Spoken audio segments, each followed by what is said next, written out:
Hi, my name is Terry Bates. I am the director of the Cornell Lake Erie Research and Extension Lab and also the project leader on our Efficient Vineyard project. And today it's 30 days after bloom. 2018 is when we do our crop estimation in our Concord vineyards. So for about 25 years we've been doing destructive mechanical crop estimation in Concord vineyards. We've been doing formal research on this for about 20 years. And really what it comes down to is we partner with our growers in the area, like the Betts here, and we use their machines where we sample the vineyard, and we have different sampling protocols, one of which is laying out a rope that is about 1% of an acre, and we actually clean pick that 1% of an acre in the middle of the season. We collect all that fruit and weigh it. And then we project out what the final weight is going to be. So we basically subsample throughout the vineyard and then project what the final harvest weight is going to be. And that method has been fairly well adopted, and it's pretty good. And I like to say that it's accurate.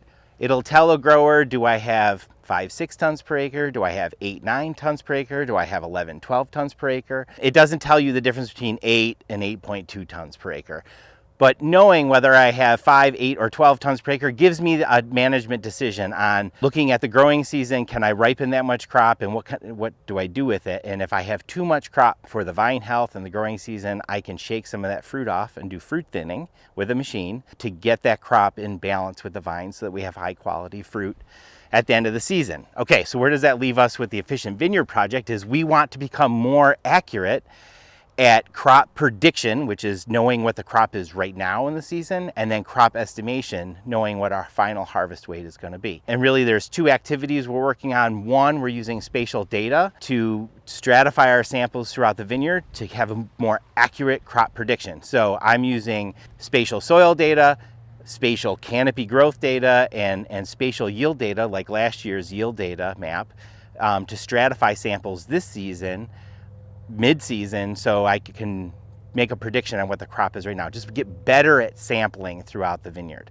to understand what the pattern is and move forward. And the second thing is, if I know what the crop is right now in the season, how that grows and projects out to harvest weight has to do with how the berries grow the rest of the season. So the other thing we're doing is modeling berry weight. So we look at like weather conditions and rainfall, and we try to project out how those berries are going to grow and what their final berry weight is going to be, so we can take our crop prediction now in the middle of the season and be accurate with our crop estimate at the end of the season. The goal, the gold standard everybody wants in the industry is to be within 5% of what the actual harvest weight is. So we'd like to right now be able to predict within 5% what the harvest weight is going to be.